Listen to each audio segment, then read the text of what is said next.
Bonjour à tous, j'aimerais vous parler de la manière dont je prépare mes scènes en vue d'un rendu photoréaliste avec Maxwell Render dans SolidWorks.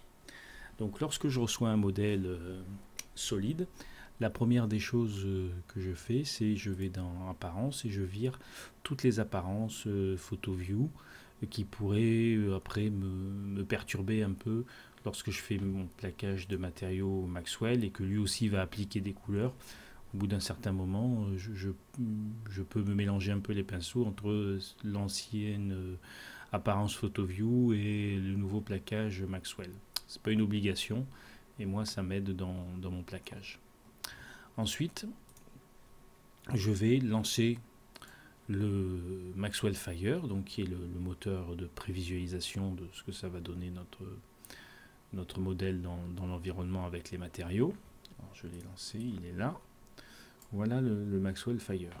Donc si je tourne, c'est assez réactif. Si je tourne, je vais avoir une mise à jour de mon robot assez rapidement dans la fenêtre de prévisualisation. Cette fenêtre de prévisualisation, je peux l'afficher en grand dans mon viewport en venant cliquer ici. Et là donc, j'ai la prévisualisation en grand. Je peux tourner comme ça. Là, il va mettre à jour dans mon viewport. Alors moi, généralement, ce que j'aime bien faire, c'est cliquer ici, ce qui m'amène ma fenêtre de prévisualisation un peu plus petit ici. Je continue à travailler comme ça. Je laisse toujours tourner, montage de fond.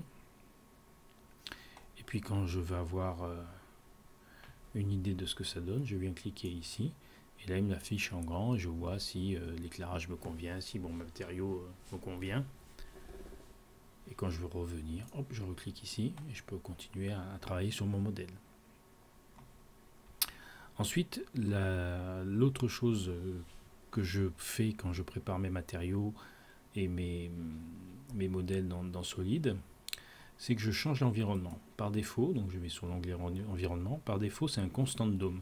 Un constant dome, donc il faut s'imaginer une sphère dans laquelle notre modèle serait plongé, avec un éclairage uniforme partout, dans toutes les directions, vers le centre de la sphère. Donc du coup c'est un modèle d'éclairage qui n'est pas tellement adapté à tout ce qui est réflectif, donc que ce soit des plastiques ou encore plus des métaux. Donc moi je change, j'aime bien travailler avec une image based, donc c'est une image qu'on va venir charger et qui va venir éclairer notre scène. Et comme image, j'utilise un studio photo type, donc des boîtes à lumière qui sont sur les 4 côtés plus en haut.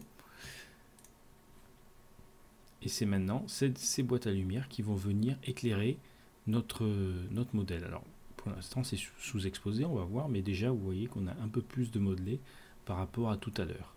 Donc vous êtes là, dans Background Channel, le petit dossier, vous cliquez, vous chargez le studio photo qui est disponible en téléchargement sur le site Maxwell Render ou sur le forum. Et je vous demanderai aussi de cliquer, si vous faites ça, sur Interpolation, qui va nous permettre, si vous sortez des images de grande taille, de venir créer les pixels qui manqueraient dans le studio photo. Une fois qu'on a fait ça, hop, on peut venir là, vous voyez déjà on a un peu plus de modelé. On doit régler l'appareil photo et la vitesse de prise de vue quelque part pour que par rapport au studio photo, il y ait suffisamment de lumière qui rentre. Là, c'est pas le cas, on ne pose pas assez longtemps. Donc je vais sur caméra, en haut, caméra. Et le paramètre qu'il faut toucher, c'est lever number. Un grand EV number signifie qu'il y a beaucoup de lumière. Un petit EV number signifie qu'il y a peu de lumière. Donc nous, on a peu de lumière. Donc je vais mettre 10. Et là, donc, l'appareil photo va poser plus longtemps.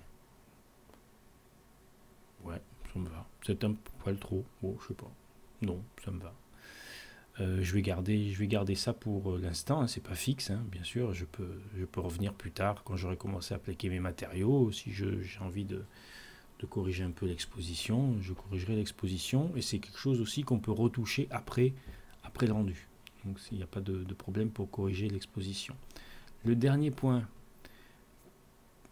que je souhaite vous montrer, alors je vais couper ça, c'est la profondeur de champ.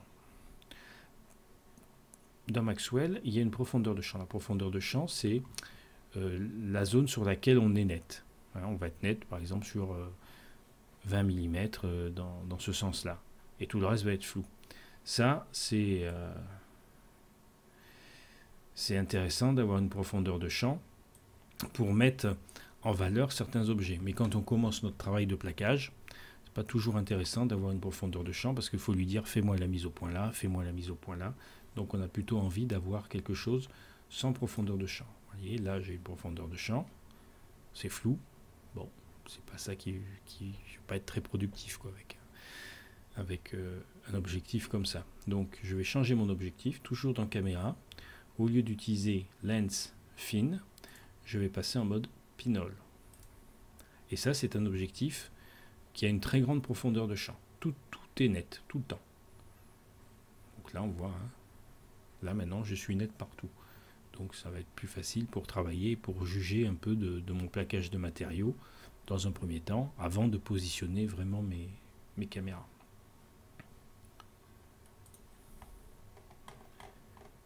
Voilà, là j'ai réglé tout ce qu'il me faut et je vais pouvoir attaquer le plaquage des matériaux proprement dit. La caméra est bien réglée, je suis bien exposé.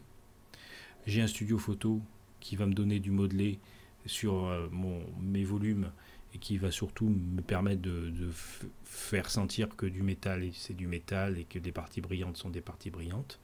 Et j'ai une profondeur de champ infinie. Donc il ne va pas me poser dans un premier temps de problème de réglage de caméra qui viendra après, une fois que tout sera plaqué.